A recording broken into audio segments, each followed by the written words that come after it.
After the end of World War II, the world was split into two, East and West.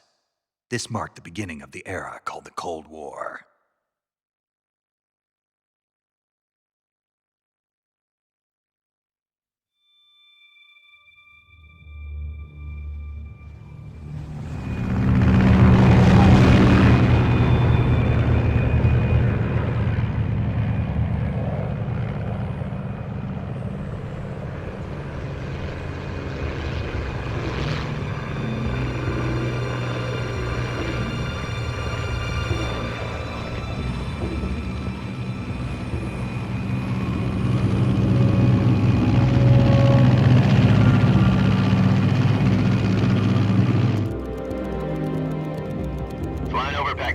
Altitude 30,000 feet. Approaching Soviet airspace. 20 minutes to drop off. Commencing internal depressurization. Equipment check. Arm main parachute. All right. You ready to go? Drop zone still showing a high pressure mass. Cav okay. Good. We've got high visibility.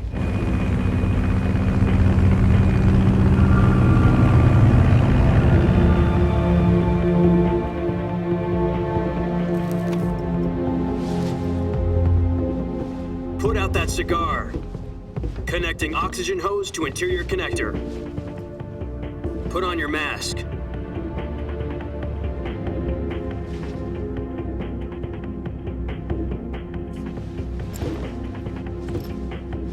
Does this panty waste know what he's doing?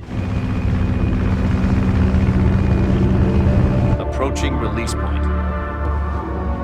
10 minutes to drop off. Hey, are you deaf? He said put out the cigar and put on your mask.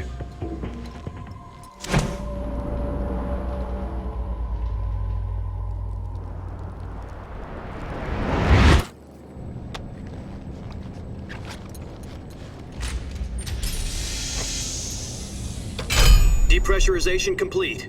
Checking oxygen supply. 6 minutes to drop off. Opening rear hatch.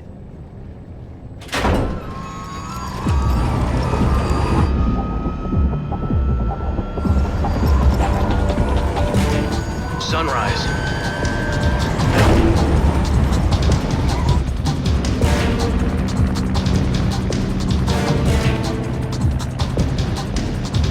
External temperature minus 46 degrees Celsius. 2 minutes to drop off. Stand up. You'll be falling at 130 miles per hour. Try not to get frostbite from the wind chill. 1 minute to drop off. Move to the rear. Activate bailout bottle. This is one for the history books. The world's first halo jump. 10 seconds to drop off. Stand by. Status okay. All green. Prepare for drop off. Countdown. 5, 4, 3, 2, 1. Spread your wings And fly. God be with you.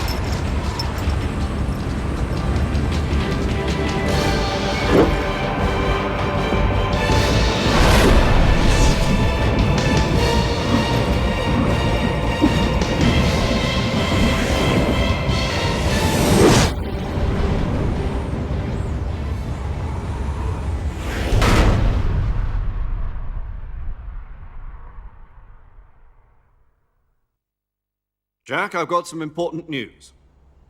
The head of the CIA has finally given us the green light for the Virtuous mission. Virtual mission? No, the Virtuous mission. The future of our Fox unit depends on it. If it succeeds, we'll be officially organized into a unit. Virtuous mission? Sounds like some kind of initiation ritual. You know, don't get cocky. This isn't a training op. Right. So what exactly is this wonderful mission?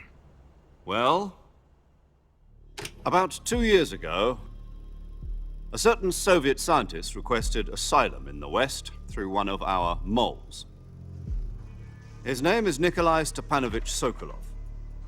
He's head of the OKB 754 Design Bureau, one of the Soviets' top-secret weapon research facilities, and the East's foremost expert on weapons development. Sokolov? Isn't he that famous rocket scientist? The very same. On April the 12th, 1961, the Soviets achieved the first manned spaceflight in history. The Earth was blue, but there was no God. Well spoken. The rocket that carried Yuri Gagarin into orbit was the A-1, known as the Vostok rocket.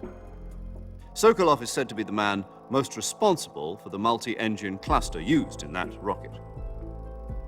After Gagarin's flight, Sokolov left rocket development to become the head of the newly established Design Bureau. From a lowly technician to head of a design bureau, that's quite a success story, so why do you want to defect? It seems he'd become afraid of his own creations. Afraid? Call it a crisis of conscience. And for that, he left his country and his family behind and went over the fence? Not exactly. One of his conditions was that his family was also to be taken safely to the west. We used a mole to get the family out first and succeeded in sneaking Sokolov over the Berlin Wall shortly afterwards. I was the one who conducted the operation. The security on the eastern side was still full of holes back then. Then what? We got Sokolov over in one piece, but the whole ordeal had left him exhausted, and we checked him into a hospital in West Berlin. It took him 2 weeks and more than 600 miles to get from the research facility in the Soviet Union to Berlin. He was in no condition to say anything coherent.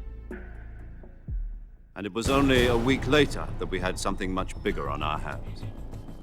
The Cuban Missile Crisis.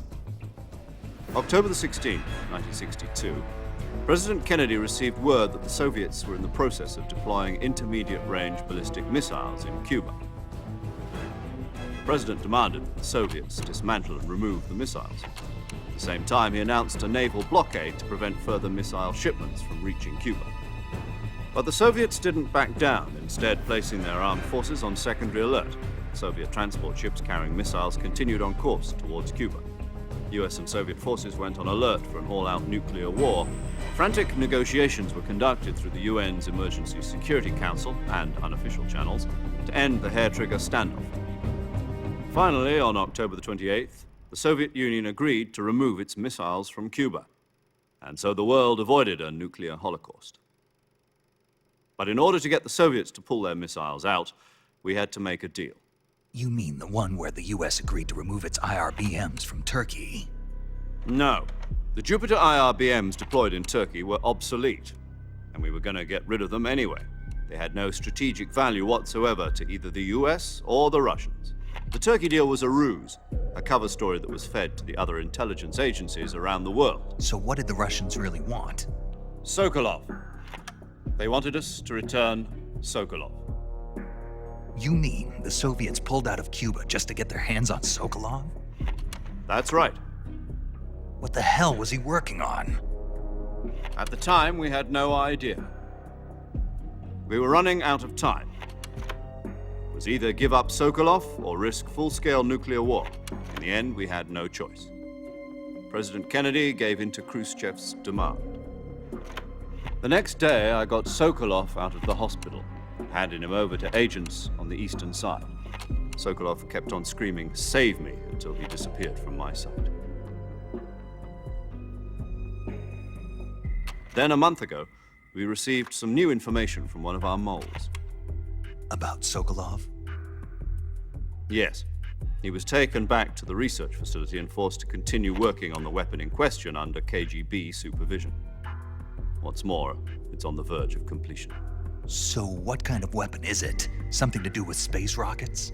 No, missiles. Same technology. I guess you're right. We don't know the details, but it appears to be a new kind of nuclear device. For half a year now, the Soviets have been conducting frequent nuclear tests at Semipalatinsk. Something to do with the weapon, I assume. We're talking about a secret weapon so big that Khrushchev was ready to pull out of Cuba to get it back. Is Sokolov still in the facility? No. According to our intelligence, he's in Selinoyarsk, a place in the mountains about 3 miles to the west that's known as the Virgin Cliffs. The Virgin Cliffs. Nice name for a virtuous mission. They moved him there just recently. Why? Apparently, they're conducting a field test of the weapon, but it's our best chance to get him back. This mission would never have been possible if he was still in the research facility. This is our last chance. Sokolov must have known that too when he contacted us.